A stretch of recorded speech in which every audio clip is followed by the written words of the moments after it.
जय श्री कृष्ण।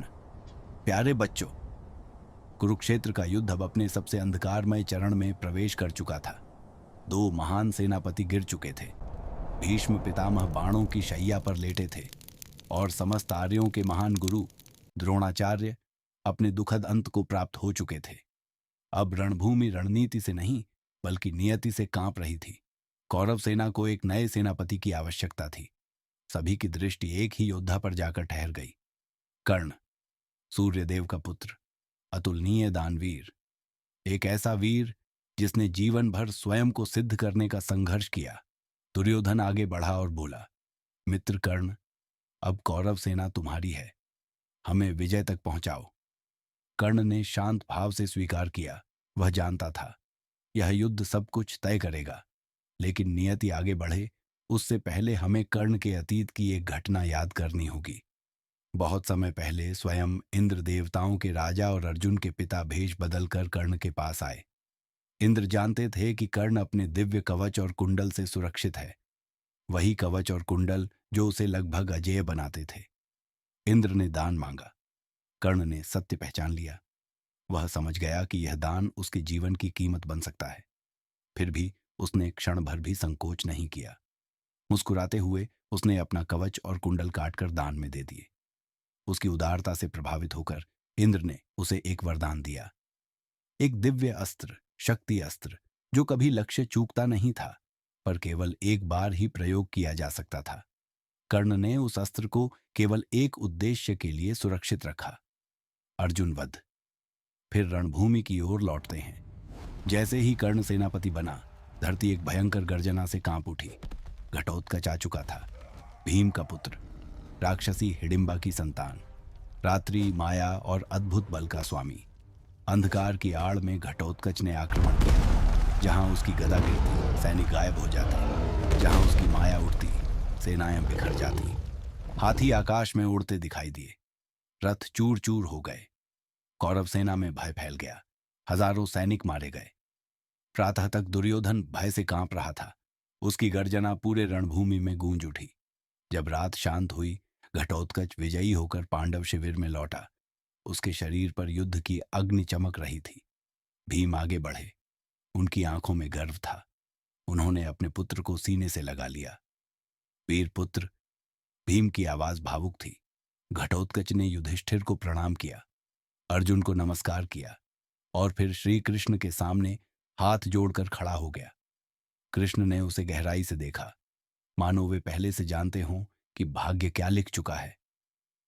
आज विश्राम करो, कृष्ण ने शांत स्वर में कहा, कल तुम्हारी फिर आवश्यकता पड़ेगी। अगले दिन जब सूर्य आकाश में ऊंचा चमक रहा था, घटोत्कच फिर रणभूमि में उतरा। इस बार दिन के उजाले में, पर उसका प्रहार पहले से भी अधिक भयानक था। उसकी गदा का हर वार सैकड़ों सैनिकों को धराशायी कर देता। उसकी गर्जना से कौरव सेना का साहस टूटने लगा। हजारों सैनिक गिरने लगे। दुर्योधन भय से कांप उठा। यदि यह ऐसे ही चलता रहा, वह चिल्लाया, तो आज ही युद्ध समाप्त हो जाएगा और हम हार जाएंगे। वह तुरंत कर्ण के पास गया। कुछ करो, उसे रोक दो। कर्ण शांत खड़ा सब देख रहा था। मेरे पास एक दिव्य अस्त्र है, उसने धीरे से कहा, शक्ति अस्त्र, पर मैं उसे अर्जुन के लिए बचाकर रखा हूं। दुर्योधन की आवाज घबराहट से भर गई। यदि घटोत्कच अभी नहीं रुका तो अर्जुन तक पहुंचने का अवसर ही नहीं बचेगा। वह अभी युद्ध समाप्त कर देगा। कर्ण समझ गया, यह वह क्षण था जहां भाग्य निर्णय ले रहा था। यदि वह अस्त्र नहीं चलाता तो कौरव सेना नष्ट हो जाती। यदि वह चलाता तो अर्जुन को मारने का उसका एकमात्र अवसर समाप्त हो जाता। कुछ क्षणों के लिए कर्ण ने आंखें बंद की। फिर उसने शक्ति अस्त्र उठा लिया। आकाश में बिजली चमकी। दिव्य अस्त्र सीधा घटोत्कच की ओर बढ़ा। वह उसके वक्ष में लगा। महान योद्धा डगमगाया और जब वह धरती पर गिरा तो कौरव सेना के ऊपर गिरा। हजारों सैनिक उसके नीचे दबकर समाप्त हो गए। धरती कांप उठी। मौन छा गया। भीम दौड़कर आए। उनका हृदय टूट चुका था। पुत्र, उन्होंने धीमे स्वर में कहा, पर उनके पास खड़े श्री कृष्ण मुस्कुरा रहे थे। वह क्रूर मुस्कान नहीं थी, न ही आनंद की, वह संतोष की मुस्कान थी।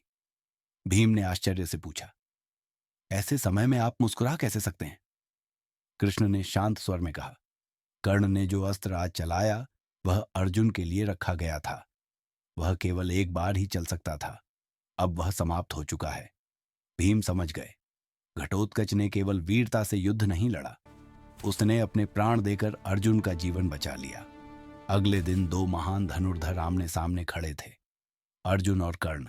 उनके बाण गरजते बादलों की तरह टकराए, धरती कांप उठी। उसी समय भीम की दृष्टि दुशासन पर पड़ी, वही दुशासन जिसने द्रौपदी का अपमान किया था।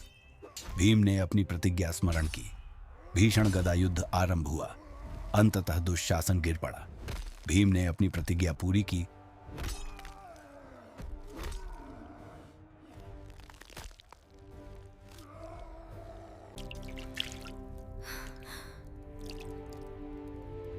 और द्रौपदी से कहा, न्याय हो चुका है। उधर सहदेव ने शकुनी का सामना किया। वह चतुराई का स्वामी, पासों का खिलाड़ी, षड्यंत्र का जनक।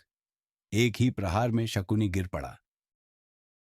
अब केवल एक अंतिम द्वंद्व शेष था, अर्जुन बनाम कर्ण।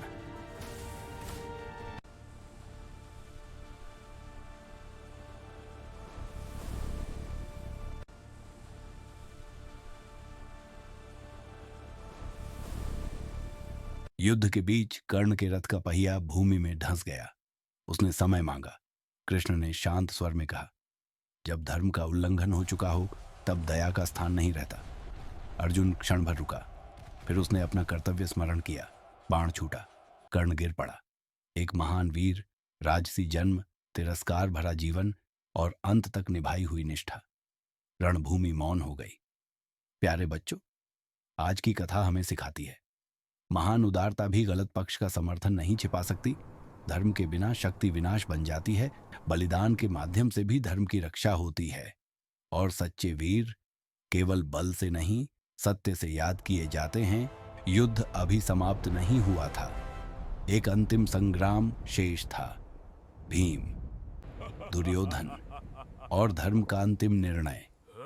अगली कथा में फिर मिलेंगे। जय श्री कृष्ण।